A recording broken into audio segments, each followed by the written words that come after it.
So today we're going to dive into Bigger, Leaner, Stronger by Michael Matthews. This is a book that says it's got the simple, no-nonsense science for building your ultimate body. Let's see if it delivers.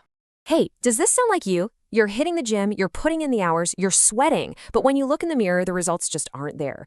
It's got to be one of the most frustrating things ever, right? Well, according to this book, you're definitely not alone. Right from the get-go, the book makes this huge promise. It's basically setting up this epic battle. It's you versus a giant industry that, the author says, actually profits from your confusion. So what's this big secret they're supposedly hiding from us? To get to that truth, the book argues we first have to wade through what it calls the fitness industry's lies. The idea here is that the places most of us get our information, they're fundamentally flawed. They're actually designed to keep you spinning your wheels, not making progress. And who's the first target? Yep, those glossy bodybuilding magazines you see everywhere. I mean, that is a bold claim, saying you're literally paying for misinformation. So what's the reasoning here? Why so harsh? Well, according to the book, it all boils down to their business model. These magazines aren't really about giving you good information, they're marketing machines. You see, many of them are owned by the exact same companies that make the supplements they're pushing. That's a huge conflict of interest.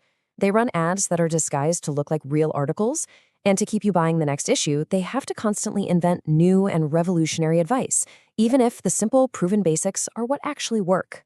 Okay, so if you can't trust the magazines, the next step is to hire a pro, right? A personal trainer.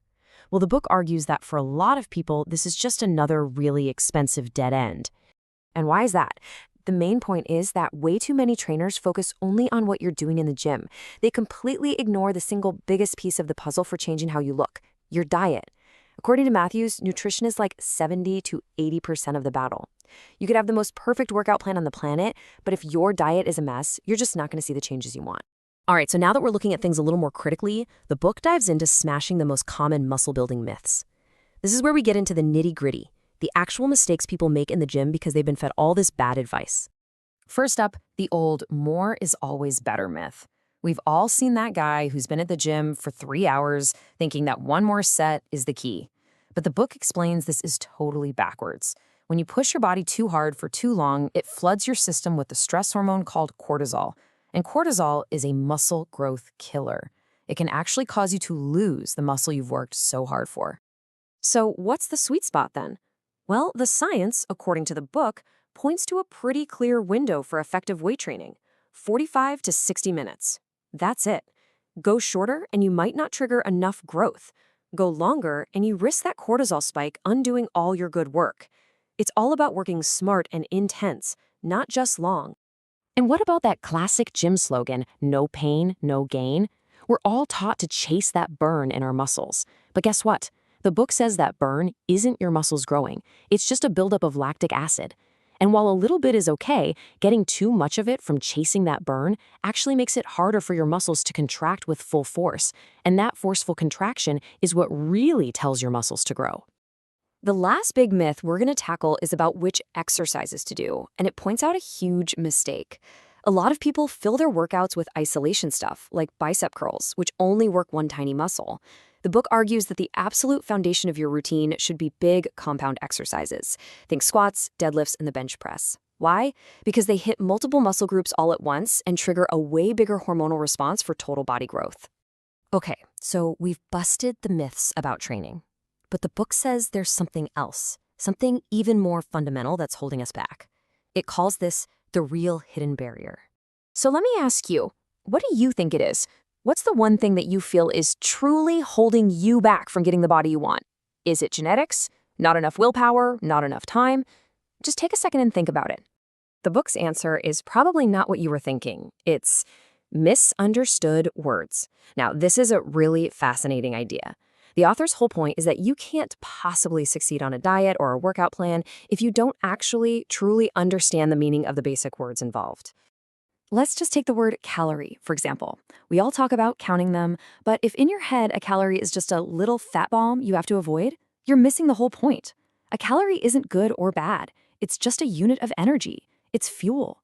And if you don't get that you're managing the fuel for your body's engine, how can you ever manage it effectively? And it's the exact same thing with a word like protein. Sure, everybody knows you need protein to build muscle, but if you don't grasp that proteins are literally the building blocks your body uses to repair everything, not just muscle, but all your cells and tissues, you might just end up blindly chugging protein shakes without understanding how or why your body even uses it. It all starts with real understanding. Okay, so we've spent a lot of time tearing down what doesn't work. We've gone from myth, now let's talk about the method. Let's look at the simple, effective principles the book says do work. The entire philosophy of this book can really be boiled down to these 3 steps. It's super simple. Number 1, expose the lies. Just clear the slate and forget all the garbage you've been told. Number 2, understand the science. Actually take a minute to learn what these words and concepts mean. And only then, number 3, apply the principles. Use what's been proven to work systematically. And this quote from the legendary strength coach Charles Poliquin, which is in the book, just perfectly captures one of these core principles. It drives home this idea of systemic growth. You don't get bigger arms by doing a million bicep curls. You get bigger arms by making your entire body 10 pounds more muscular through heavy compound training. Your arms just grow as part of the whole system. So we'll leave you with this final thought, which really gets to the core of this book's message. The whole fitness industry wants to sell you complicated routines, secret formulas, and magic pills. But this book suggests something pretty radical. What if the key to changing your body isn't in a supplement bottle at all, but starts with just understanding the words in a dictionary?